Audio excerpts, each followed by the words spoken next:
Olha só, candomblé é religião ou é cultura? A gente vai mergulhar fundo nessa questão que, na verdade, conta muito sobre o Brasil, sabe? Sobre a nossa história, a nossa identidade.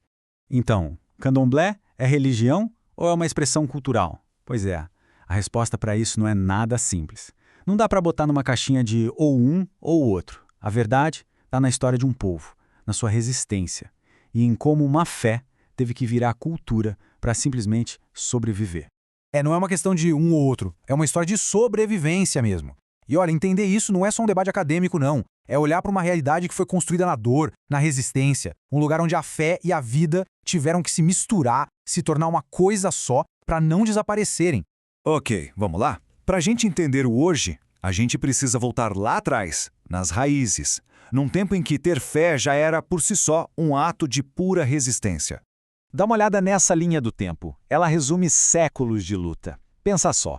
Lá no início do século XIX, o candomblé surge como um jeito dos africanos escravizados manterem sua fé e sua cultura vivas. Aí pula para 1890. O catolicismo não é mais a religião oficial, mas em vez de liberdade, o que vem é perseguição. As religiões de matriz africana começam a ser enquadradas em leis contra a magia, curandeirismo. E só muito, mas muito tempo depois, em 1984, é que o primeiro terreiro, a Casa Branca do Engenho Velho, é finalmente reconhecido como Patrimônio Cultural do Brasil. A perseguição foi a regra por séculos, o reconhecimento foi a exceção, e conquistada com muita, mas muita luta. E essa frase aqui, baseada nos estudos do Lisias Negrão, diz tudo sobre a mentalidade da época. Percebe? Não era só não entendo, era isso é do demônio. Era uma demonização ativa mesmo. Práticas que eram sagradas foram transformadas em crime, em feitiçaria, e isso, claro, abria a porta para justificar todo tipo de violência e repressão. E aí a gente chega no ponto-chave. Quando você proíbe uma religião de ser praticada abertamente, ela não some, né? Ela se disfarça, ela se esconde bem na nossa frente. O sagrado se vestiu de profano, digamos assim. Foi parar nos cantos, na dança, na comida, a cultura virou o grande escudo da fé. Beleza. E onde é que tudo isso acontece? No terreiro. Vamos dar uma olhada nesse espaço que é muito mais do que um lugar de adoração. Porque olha só, o terreiro não é só uma igreja, um templo, é o coração da comunidade. É onde as pessoas vão para se curar, é de onde sai comida para quem precisa, é um centro de resistência cultural. E talvez o mais importante, é uma casa, um lugar de acolhimento, de família. E dentro dessa casa nasce uma ideia fundamental, o parentesco de santo. É a prova viva de que família não é só de sangue, não. O contraste aqui é muito forte. De um lado você tem o parentesco de sangue, a família de origem que a escravidão fez questão de destruir, de separar. Do outro, nasce o parentesco de santo, uma família nova, escolhida pelos orixás, que cria laços que não se quebram, de apoio, de comunidade. O candomblé basicamente reconstruiu o que a escravidão destruiu, a própria ideia de família. É uma ferramenta de resiliência impressionante. E isso tudo nos leva a entender o candomblé não só como uma estrutura, mas como um modo de vida. Olha o que diz o Valmir Pereira dos Santos. Para muitos pode ser apenas a sua religião, mas para mim é a minha forma de vida. O candomblé é a minha forma de vida. É isso. Não é uma coisa que se pratica no fim de semana e depois se guarda na gaveta. É a lente que se usa para ver o mundo o tempo todo. E o Mateus Aleluia dá um exemplo perfeito disso com a música. Ele diz: a música é o ponto fundamental. Sem o canto, sem os toques, a entidade não desce. A música é culto. Ou seja, a música não é só uma trilha sonora para o ritual, ela é o ritual. A arte e a fé não andam separadas, elas são a mesma língua.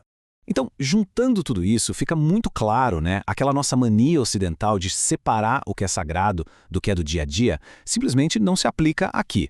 No candomblé, tudo está conectado. A comida, a música, a dança, o jeito de viver em comunidade, tudo isso é sagrado. É uma forma de vida completa. Tá, mas e aí? Por que essa discussão toda sobre ser religião ou cultura importa tanto? Bom, porque rótulos. Rótulos têm poder e consequências bem reais. É aqui que o negócio fica sério.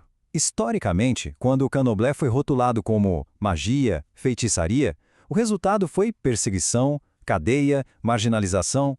Já quando ele é rotulado como cultura, aí a história muda. Vira patrimônio nacional, tem proteção oficial, acesso à verba para preservação, legitimidade. O rótulo definia se uma pessoa ia ser presa ou celebrada, se um terreiro ia ser invadido ou preservado. A boa notícia é que, felizmente, as coisas estão mudando.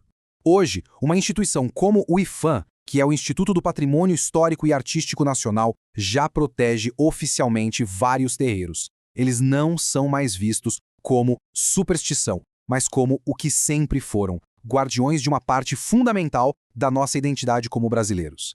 E esse reconhecimento não é só no papel, ele vira apoio de verdade.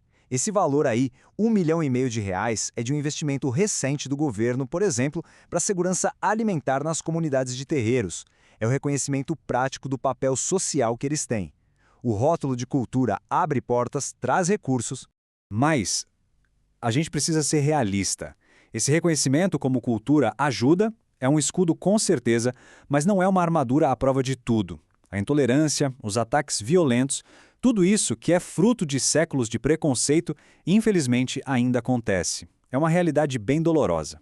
Então, como é que a gente amarra tudo isso? A gente chega no ponto central. A verdade, no fim das contas, é que a pergunta do começo, é religião ou cultura, talvez seja a pergunta errada, porque ela tenta encaixar uma visão de mundo inteira, complexa, dentro das nossas caixinhas ocidentais, que são pequenas demais para ela. O candomblé não é ou um ou outro, é os dois, e é muito mais do que isso. É uma forma de vida. O Pierre Verger, que foi um fotógrafo e pesquisador incrível que acabou se tornando babalô, resumiu isso de um jeito perfeito.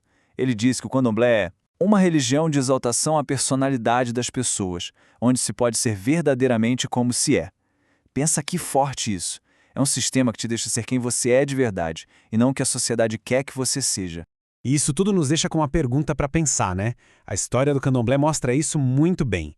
Quantas outras formas de ver o mundo a gente acaba diminuindo ou até apagando só porque a gente insiste em forçar elas a caber nas nossas caixinhas de sempre?